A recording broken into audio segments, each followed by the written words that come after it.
All right, guys. Last time I actually read chapters 3, 4, and 5. I usually only do 2 chapters.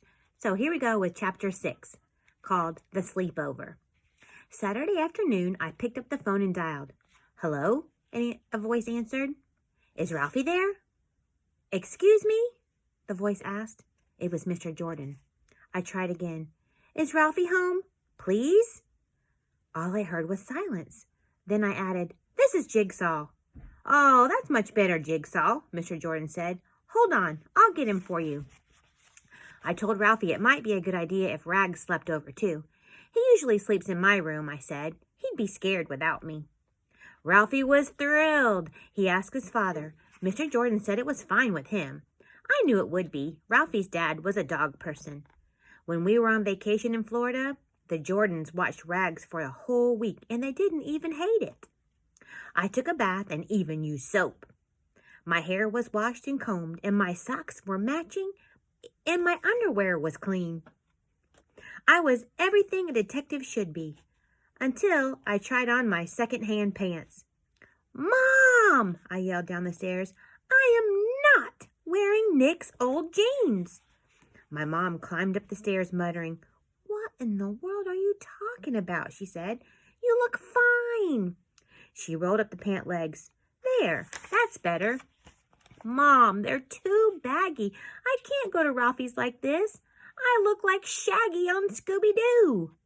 Those jeans are perfectly fine. But, no buts, Theodore, she said. But, then she gave me the look. It meant end of discussion. Oh, brother. I threw my things into my backpack. Toothbrush, pajamas, detective journal, extra markers, a water bowl, and a bone for Rags. Then I went downstairs and grabbed the house flashlight. I didn't ask permission. It was too big of a risk.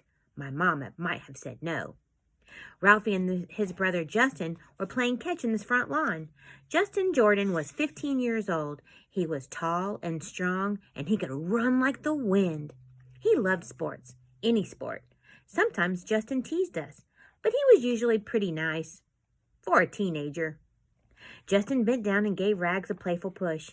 Hey, Ragsy, remember me? He asked. Rags answered by wagging his tail. Oh, he remembered. Rags is sleeping over too, Ralphie told Justin. He's going to be our watchdog.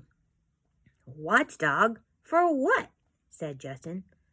Ralphie looked around and whispered, You know what I told you about. Justin laughed out loud. Ghost, he said. Don't be ridiculous. Ghosts aren't real. It's just your imagination. Ralphie wasn't buying a word of it. Go ahead. Don't believe me, he said. See if I care. But you'll be sorry when he sneaks into your room and scares you to death. Chapter 7. The Ghost Story. Mila joined us at Ralphie's house for pizza dinner. Later, we played frisbee football in the backyard. The teams were Justin and Mila against me and Ralphie. I'd say we won, but I can't, because we lost. Mostly, though, we waited for the ghost to come. We watched as the sun fell from the sky.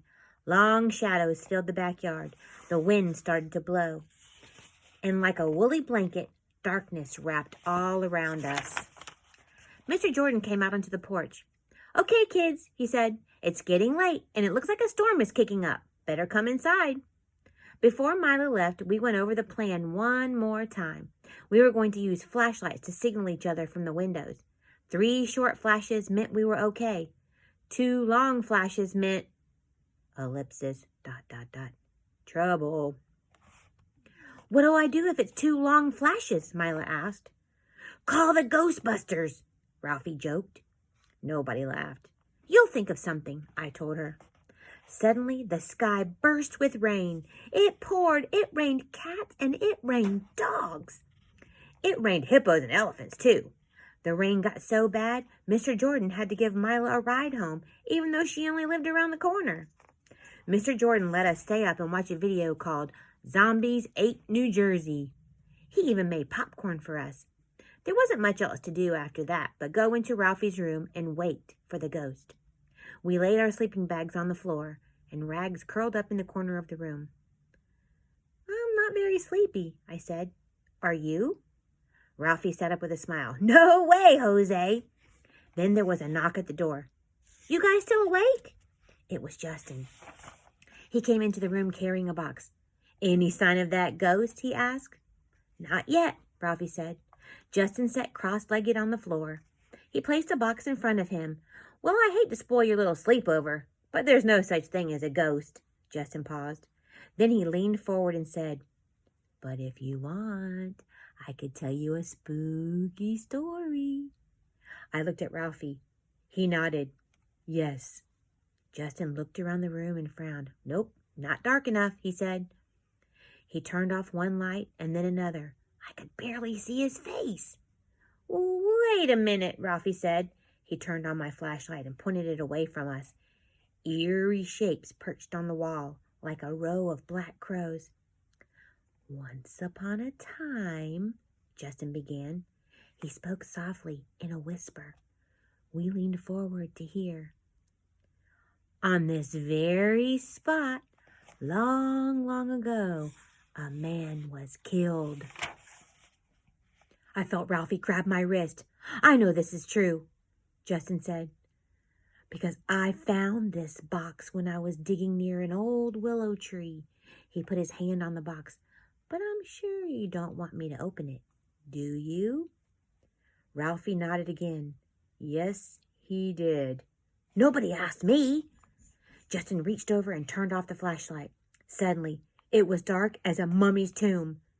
Justin opened the box. Stay tuned.